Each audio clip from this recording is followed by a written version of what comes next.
From LinkedIn News, I'm Leah Smart, host of Everyday Better, an award-winning podcast dedicated to personal development. Join me every week for captivating stories and research to find more fulfillment in your work and personal life. Listen to Everyday Better on the LinkedIn Podcast Network, Apple Podcasts, or wherever you get your podcasts.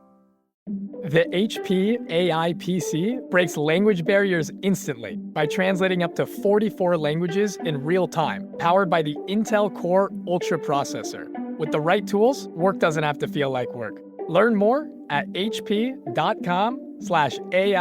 PC. And I would offer, sometimes in mine, we're like, why is that leader behaving that way? That's like they're behaving so small, right? I wanted to assert a point of view, very, very practically speaking, on what is leading bigger. What is it that we need as a society, as a humanity, in any industry? We need bigger leadership now more than ever, right? And so that's kind of my view about inclusion. It's a little bit wordy, but I think setting that context, because this is not a conversation about DEI, it's about a conversation about leadership, which is the one thing that has transcended time, culture, history, race, ethnicity, right? Leadership is the one thing that has always propelled human progress. Hey, I'm Kwame Christian, and you are about to step into the world of Negotiate Anything, the #1 negotiation podcast in the world where we teach you how to make difficult conversations easier while getting more of what you want in the process. Each episode is packed with practical tips and strategies from the experts. We delve into negotiation, conflict resolution, and leadership skills that are crucial in both business and in life. Whether you're closing a deal, managing a team, or navigating personal relationships, Negotiate Anything provides you with the tools you need to succeed. Our conversations are real, relatable, and most importantly, rooted in practicality. So if you're ready to transform your conversations and elevate your negotiation skills, join me on Negotiate Anything. Subscribe and listen on Apple Podcasts, Spotify, or wherever you love to listen. Let's make every conversation a winning negotiation. Anne, thanks for joining us today. Thank you so much for having me, Kwame. I'm excited about our conversation. Yes, me too. It's our pleasure. So how about you get us started by telling us a little bit about yourself and what you do? Yeah, thank you so much. So a little bit about myself. And I actually think this question is spot on because people confuse who they are with what they do. So who I am is I'm a proud second generation American. I'm the daughter of Taiwanese immigrants. And I'm a mom. I am a daughter. I am a sister. I am a wife, and I have had the incredible fortune over 3 decades of a career to be both a student and practitioner of leadership. In my corporate career, which spanned over 32 years, I worked at AT&T, where I started out actually as a network engineer and then went on to have all told 17 different roles and 26 different bosses. And the role that I retired from AT&T out of was as the CEO of AT&T Business, which was the business at AT&T that served all business clients, small to large to global multinational.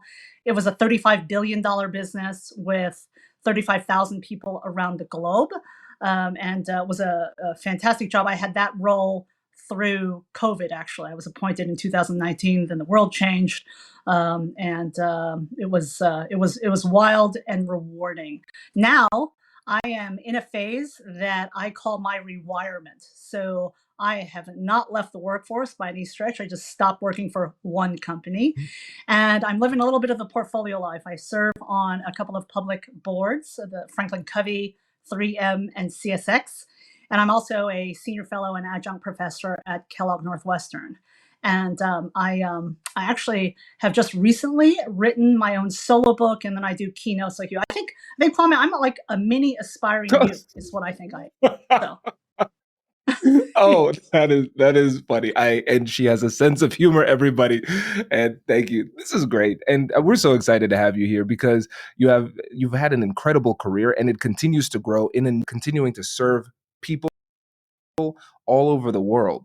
And what's really inspiring about the work that you do is that it's grounded in leadership and you're constantly helping people to move forward. And I know that inclusion is important to you as well.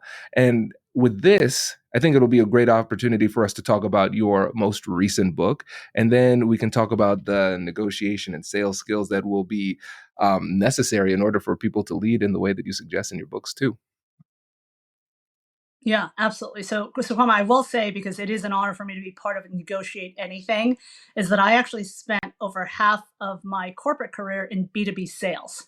So negotiation and the art of relationships is totally my jam. But let me get back to leadership and and kind of my view about that and inclusion. So the book that I've written, which is called Lead Bigger: The Transformative Power of Inclusion, is a leadership book. It is a book that strives to reframe inclusion and leading bigger simply as the mission to widen your perspectives to have greater performance and impact. End stop. That's it. I believe wholeheartedly that inclusion and the ability to lead inclusively is a core leadership competency of the modern world. And if you are not an inclusive leader, you will ultimately lose to someone who is, whether it's in the context of your customers, whether it's in the context of your investors and shareholders, whether it's in the context of having the best talent today and the best talent tomorrow. So it is a topic that I am super passionate about. My inspiration for writing the book is very much my point of view that inclusion is very much misunderstood. It's actually, this is a quote out of my book, inclusion itself has been made too small, stuck at the end of the DEI acronym, right? And given the fact that the world today is way more interconnected than it ever has been, but yet so many facets of the world, certainly here in the United States, people are more divided, right, than ever. And we have a polarized environment that not only transcends our personal lives, but also our professional lives. And these are all things that leaders now must not only grapple with, they must lead through. Therefore, they must learn to lead bigger. Oh my goodness. And there's so much to explore here. First of all, what I love about this is that I can tell that you've taken a lot of time and effort and paid a lot of attention to the persuasive approach of this book, because I'm recognizing that when we think about inclusion, like you said, it's very misunderstood, and I want to explore that too. But then also, there has to be a way for us to communicate this in a way that is also persuasive, because we understand there's a difference between being right and being persuasive. So people might That's be right. accurate, but if they can't communicate persuasively, they're not going to be able to affect the change that they want to create. And so I'd like you to just talk for a little bit about the misunderstanding of inclusion. What is it that people tend to get wrong when they hear Sure. that word? Sure. In today's world, and this is largely a U.S. phenomena, but there are in other countries and part of the world, they have their own flavor of what I would say is a actually non-inclusive perception of what it is. So here in the United States, right, most everybody has heard the acronym diversity, equity, and inclusion, right? I have personally never been a fan of the acronym because it oversimplifies three very complex and important concepts and realities. And while they're interconnected, they're three very different things. I'll touch on the first two, and then I'll focus on inclusion. So, from my perspective, right, and this is based on over 3 decades of leadership in many different roles, right, very much out in the market with serving clients of all shapes and sizes across all industries.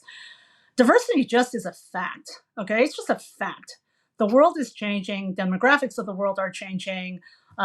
Diversity is just a fact. So you can choose to ignore the changing facts of the world and be left behind, right? One example that I use is, who would have ever thought that whether you would wear a mask or not would be a dimension of individuality and diversity, right? Never would we have thought that that would have been a dimension that would even be relevant, right? So diversity is just a fact, okay? Equity is an outcome, right? And equity to me just simply means fairness. I've got 2 Gen Z daughters, and ever since they were little, I would always say to them, hey, look, fair is not equal. right? I don't really care what all these other people are doing, but we are about fairness here, which is not about equality. It's about fairness, right? Is this a fair outcome? And as a leader, you have to decide, what fair outcomes are you going for, right? Do you want equitable access to healthcare for your employees, all of your employees, or just some of your employees? Do you want equitable access to your services from some of your customers or all of the marketplace, right? And of course, all is a very, very lofty goal, right? But this exercise of what equitable outcomes are you striving for as goals is simply that, right? So equity is an outcome, but it is situational and conditional on what you as a leader are seeking as it relates to fairness. And then inclusion, right? Inclusion, and this is why I wrote a book about inclusion, is about action, right? It is about a requirement to mentally, in your mind, physically in your decision making, right? It is in your thoughts, it's in your actions, it's in your behaviors, it's not just in your words, doing something, right?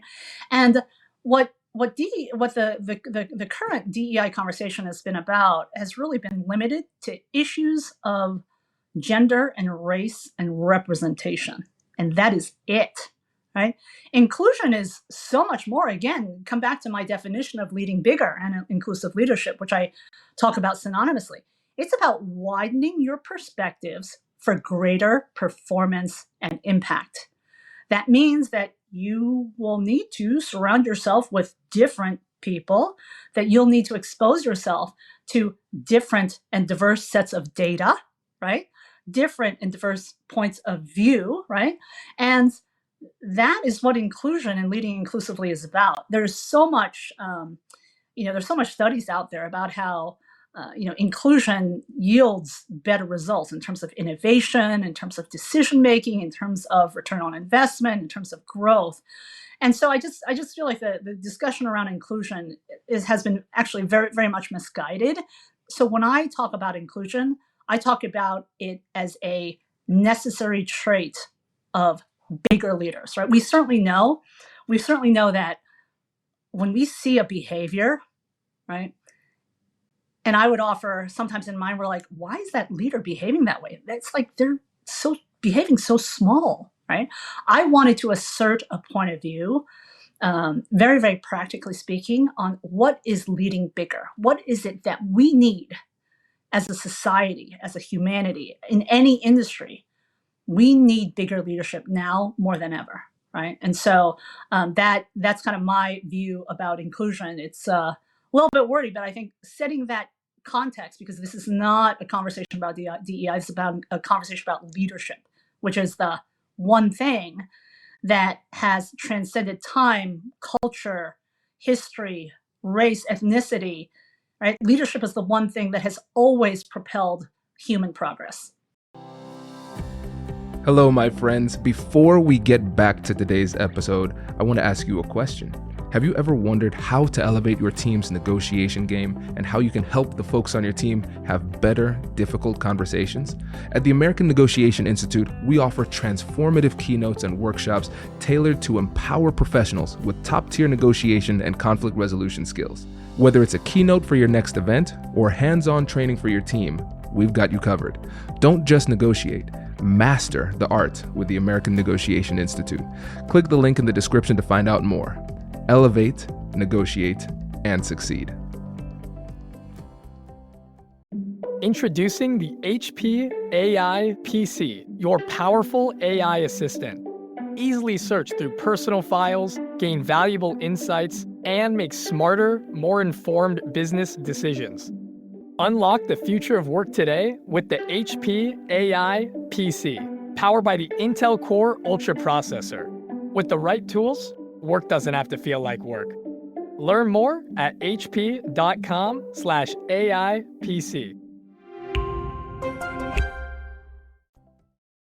This is powerful, and it shows the power of definitions as well. Because if we just blew past DEI, diversity, equity, and inclusion, different people would have had different definitions based in large part on their perspective, on their biases, their lived experience, whatever it happens to be.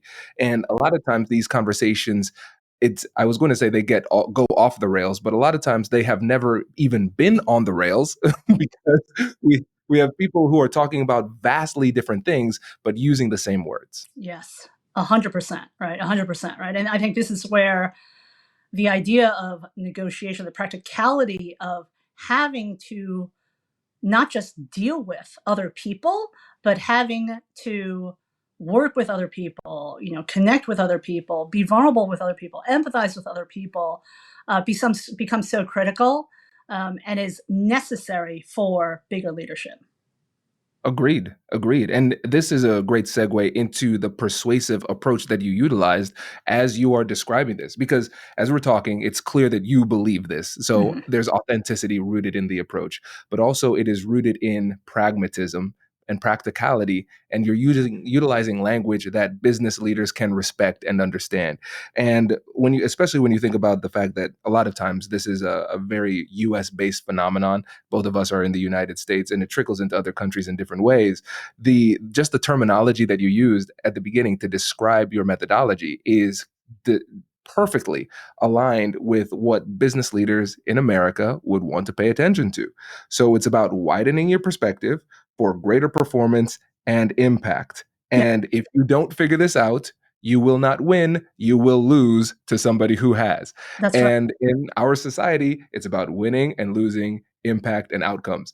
And when you put it in those terms, now people are paying attention. Yeah. Now they're saying, okay, I can get on with this. Yeah, I hope so, certainly, right? And the framework that I have, what I call my lead bigger framework, has three elements. And this is actually how the book is structured. It starts with work, then goes to workforce, then goes to workplace, right? And to your point, right? Leaders, business leaders, we are all in our roles because we need business done, right? I mean, there's a job to be done, right? The work comes first, right? I think we're naive if we think that it doesn't, right? Even if you're leading a nonprofit or you're, leading the PTO as a volunteer, right? The parent teachers organization or whatnot. There is still a job to be done. There is still work to be done. So for me, it starts with the work, right? And sometimes I think people lose sight of, and this was my earlier comment about the current conversation in some circles being too narrow because it's about workforce representation. That is an element of inclusion. It is not enough, right? And I would argue that leaders need to start with the work. That's why you're all there, right? Yes, I agree. I agree. And now let's turn this into a bit of a coaching session. And so let's say people are listening and they want to create positive change in their workforce. Actually, I should say in their work, their workforce, and their workplace. And they're trying to figure out what skills they need. When you think about this through the lens of sales skills or negotiation skills, what are some of those skills that these leaders will need in order to advocate for more inclusive policies within their work environments? Yeah, no, it's a great question, right? And I will share, Kwame, and I think we both of us are on the same page with this. I've spent over half of my career in business to business selling, and so that's given me such an inside point of view of how to work with all different kinds of people in all different kinds of roles, in stated leadership roles and chosen leadership roles. And so I am very opinionated about this, right? I actually happen to believe that life is largely about sales, also negotiation, right? I mean, they are part and parcel together. And ultimately, when you think about leadership, right? Leadership is about getting people aligned together to do something and move forward, right?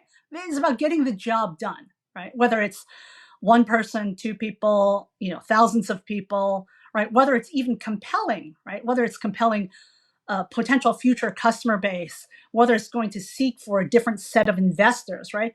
Leadership is about compelling persons, right? People and individuals to do something in an aligned way. Okay. So that realization that you are working to compel people, if you were to ask me in my early career before all these fancy words came, in vogue, and what is the number one trait that you see in a leader, right? I would have told you, and I still feel this way today, is interpersonal flexibility. right, on this point of negotiation and sales and connection with others. Why? Because leaders realize that if they want to compel action and behaviors in others, they have to connect with people where they are. Not only that, they have to compel them to go where you want them to go, right? This is not just a workforce conversation. Again, it is very much a full stakeholder conversation: investors, shareholders, customers, current, future, community, right? Community members that are important to your mission and your cause, volunteers, right? So you have to think very, very strategically about connecting with people where they are and then compelling them to go where you ideally want them to go. So interpersonal flexibility is one. And then I think, I think there's, in order to do that, you have some very basic fundamental requirements of leadership characteristics, one being character, first and foremost, and then competence. Right. So I actually have, this is not necessarily in the book, but I have something I call the 7 C's, charting the 7 C's of leadership. I love alliteration, by the way. So the first 2 C's are character and competence. Right. Character is about your integrity, your values, your principles. Your competence, by the way, is, do you have the capabilities to do the job that you're in or aspiring to do? Character to me, in one person's humble opinion, is, it is what it is. I hate that term, but it is what it is, right? You have your character, I have my character. Ultimately, that character is not it doesn't change. It's in the core of who you are, right? Your values, your guiding principles, right? Your ethics. Competence, however, is situational, right? If I were trying to be you, I don't have the competence to do all of the incredible things that you do, right? I'm suspecting that, while I'm an old Gen Xer, I know you're a millennial, right? If we stuck you in a giant company, in a big corporate job, my guess is you might not be that happy, nor would you want to even develop the competence to do that job, right? And this is actually a big difference, a big issue that leaders often confuse, right? Character it's a given. The person has it or they don't. And if they don't have what you want, you can't teach them that. Right. Competence is situational, right? So, how many people do we know? How many leaders do we know that have put the wrong person into a job simply because they were really close and super successful in a prior job, right? Competence is not transportable across an infinite number of roles and functions, is it? Right? And so character and competence, however, are the foundation for trust, right?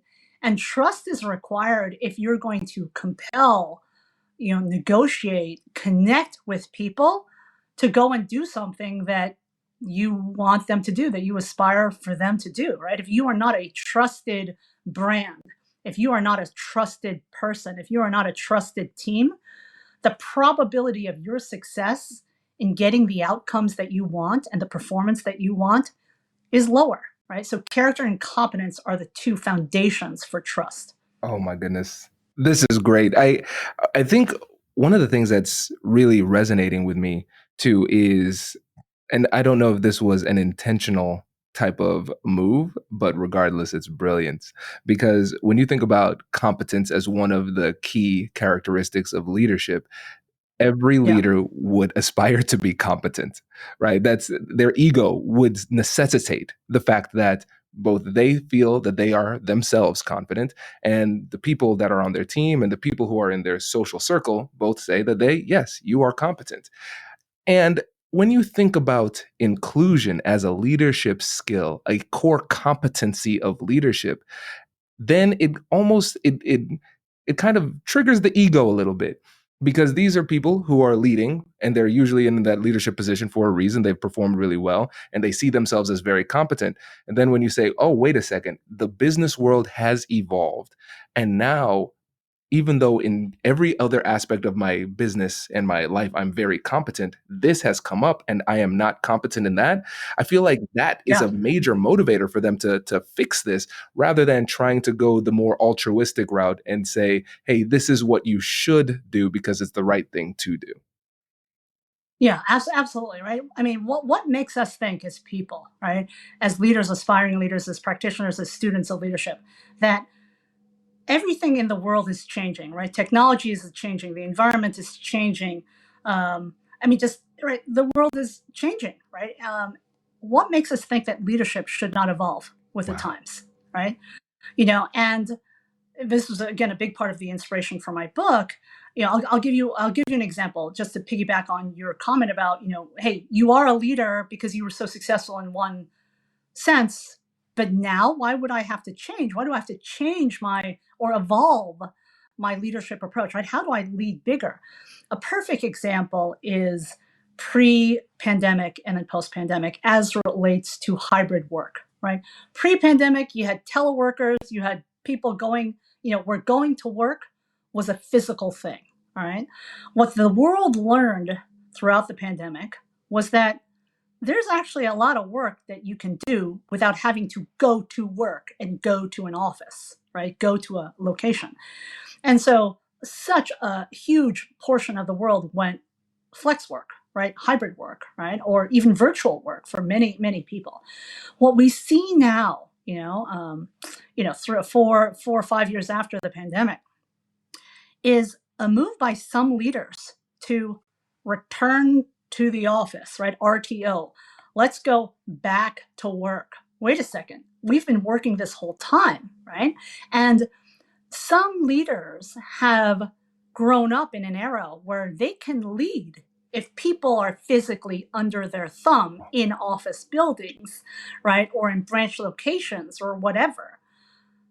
But we proved that a bunch of things can get done not physically together, right? So what's that now require? It requires that bigger leaders think very differently about how to use locations, right? Presence. When do we need to be present together physically?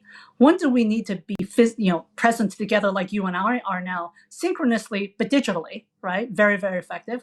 And what can be done asynchronously, which has nothing to do with presence or time, but it just needs to get done, right? These are other dimensions of leadership now that I would offer have not yet elevated to the consciousness of most leaders today, right? And you can see it in company headlines about this, what I call a tug of war between employers and employees about what it should be, when, in my view, in my humble view, leading bigger is about developing it together, the best performance, right? But it puts more work on leaders to explain why you might need to come into the office for 3 days, right? And it can no longer just simply be you got to come in for 3 days just because, right? It's about inclusively connecting with each other, coming together for the best outcome. The office now needs to be used as a tool, which means that leaders have to actually do something different, right? I have so many friends across many different companies who work for organizations that are in this struggle. And one of the number one complaints I hear is, I'm spending all this time and money on commuting, and then I'm getting into the office or the location. There's no desk for me, and I wind up on calls all day long, right? So presence does not guarantee performance. Presence doesn't certainly guarantee engagement. In fact, I think it's backfiring in certain organizations when they haven't really figured this out, right? That this is actually an opportunity for leaders and their people to develop what they want their workplace to be.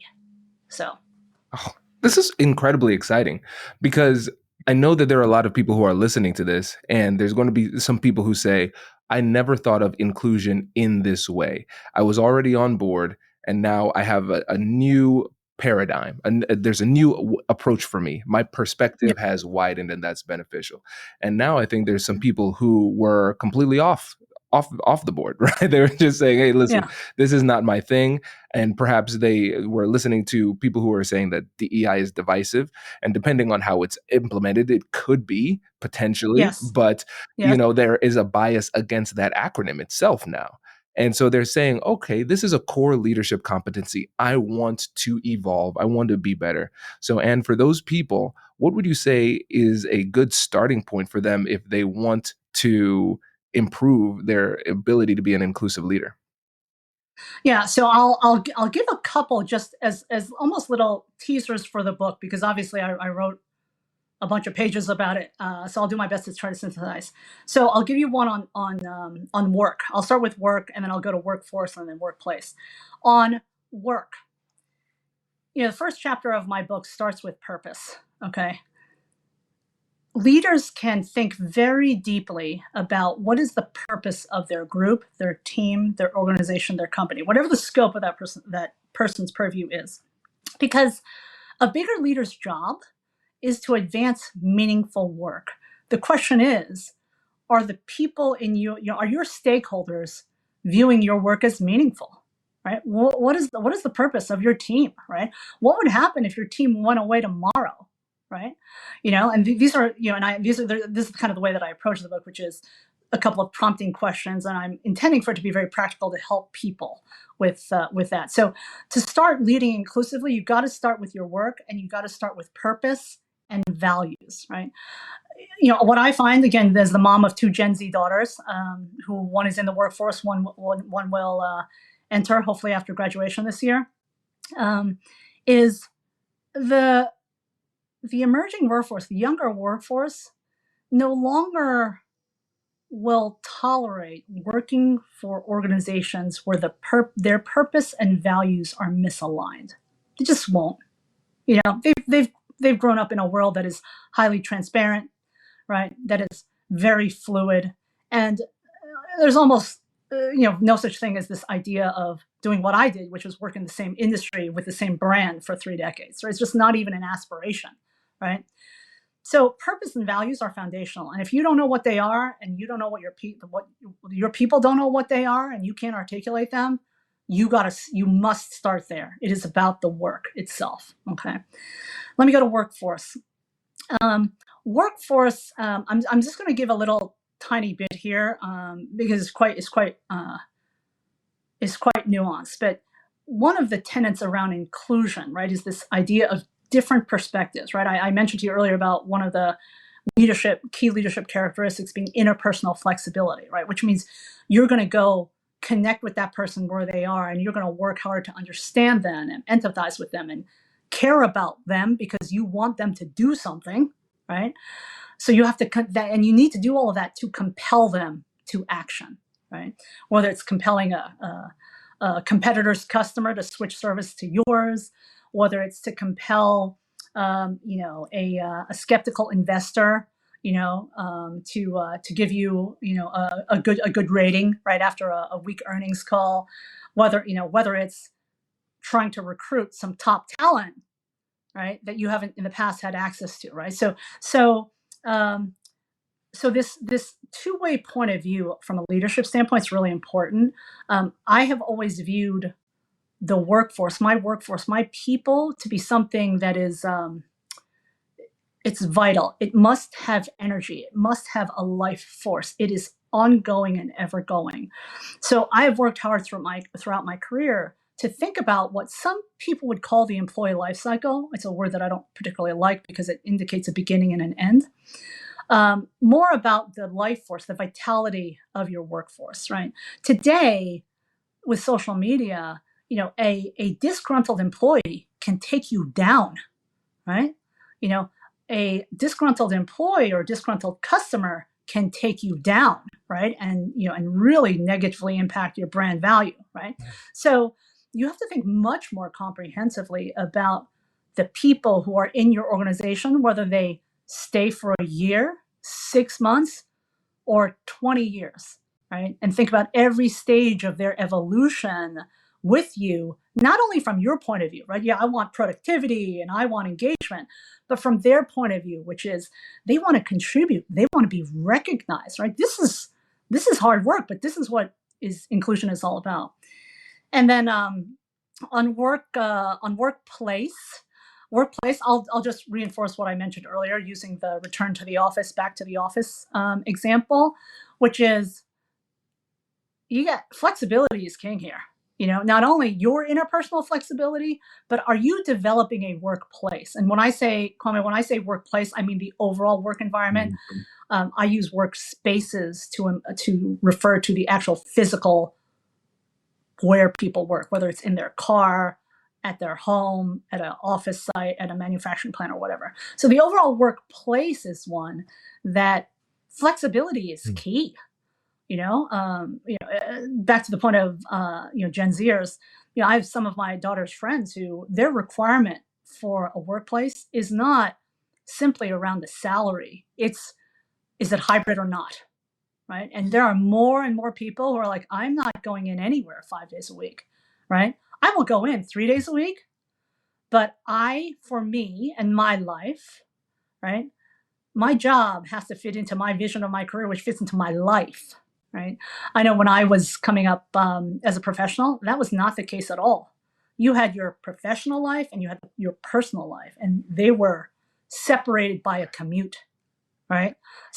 So the world has truly changed and continues to change. And so these are just some tips and ideas for people who aspire to lead bigger, right? And want to pursue, how do I actually think and act and behave more inclusively so that I can make better decisions, so I can have better outcomes, so I can have a more aligned workforce, so I can be the place where the best talent is today and where the best talent wants to be tomorrow. This is incredible. It's almost as if you've written a book on this or something. This is so good. And I think one of the back to what you said at the beginning, we've made inclusion too small, because what's interesting, again, when you think about the biases associated with the terms DEI, we think about race, gender, and now when we're thinking about inclusivity in general, what's interesting is we've talked about the intergenerational workplace. We've talked about just general work preferences, value, That's right. all of these types of things. And we recognize just how complex leadership has become. That's right. But what's brilliant about your approach is that you've given us a North Star. You've given us a guiding light. We're focusing on productivity. We're focusing on making the team more effective, which are core fundamental business tenets. And now we can see very clearly the nexus between inclusivity and better work outcomes. Yeah, absolutely. Right. And it is about performance, right? That's actually the third chapter in my first section of work, because you are a business, you are an organization. Your performance is measured in the eyes of your different stakeholders, right? It could be your investors, your customers, it could be your co-partner, whatever the case may be, right? So you have to get great clarity about the prioritization of your stakeholders and what they view as successful performance, right? And having been an engineer, at least the foundation of my education, you can't improve what you can't measure, right? So the performance must be measured in metrics that are trackable over time, right? And I think this is where some of the misperceptions of what inclusion is that it's like a squishy kind of thing. It is completely not at all, right? In my mind, right? And a question that I sometimes get is, Anne, what was it that you did, in your career to be so quote unquote successful? And Kwame, I would tell you, I learned to lead bigger, right? This book is the key, almost like the framework, the outline of how I approach leadership. It's not at all a memoir, by the way, right? Of course, I tell some stories here and there, but it is how I led, and I still aspire to lead today, right? And one of I think my superpowers is the ability to spot talent, which is also the ability to spot the anti-talent. I don't know. I was about to use a not very nice word. Okay, but and I think it's largely because I have become a very people-centric, relationship-centric person, and every business is a people business, right? That is actually one of my foundational leadership beliefs, which is every business is a people business, which is why your ability to negotiate, your ability to sell, your ability to connect with others, right? Your ability to create an environment of belonging for those in your ecosystem, minimally your employees, right? But certainly your suppliers, your partners as well, right? You want them connected to your brand and your company. These are all aspects and imperatives of bigger leadership today, right? Because we certainly, sadly, right, all you have to do is look on social media, listen to the news, and you see lots of signs of small leadership. So it's time to lead bigger, and we can all do it. I agree 100%. And this is a great place to start with your book, of course, Lead Bigger. And before you go, can you please let the listeners know again about the book and how they can get in touch? Yes, absolutely. So you can find more about my book on my website, which is www.theannechow.com. That's where you can engage with me. I'm also on LinkedIn, Anne Chow, as well as on Instagram, as well as on X. And so you can find me in all of those places. The book is available starting on September 10th. And so that is it's being published by Simon & Schuster, and I am just thrilled to be able to share it with Kwame, you and all of your listeners and viewers, and hopefully the whole world eventually. Yes. And we love being a part of that. And thank you so much for joining us. We really appreciate it. Thank you so very much. It was my pleasure. Wait. Now, before you sign off, I have something to tell you that I've never told you before. Just kidding. I've told you before, but you should listen to it again. I want you to know about Negotiate Anything Premium. Imagine all of the things that you love about our traditional feed, plus so much more. I know you like our traditional feed because you're at the end of the episode. And with Negotiate Anything Premium, you'll get more bonus content you've been asking for, more of the expert insights that you can't get anywhere else, and more exclusive behind-the-scenes access into every conversation. Are you ready to get more of what you want out of your life, career, and every conversation?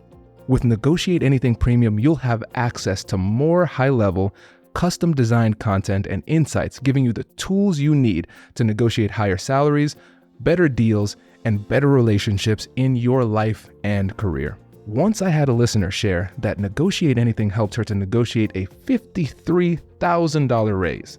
Could this be you? What would that mean for your life? I've seen firsthand the impact this model has had on my life and the lives of my corporate clients, and I am confident that it can do the same for you. Are you ready to negotiate more of the best things in life? Click the link in the show notes to learn more. I'll catch you later.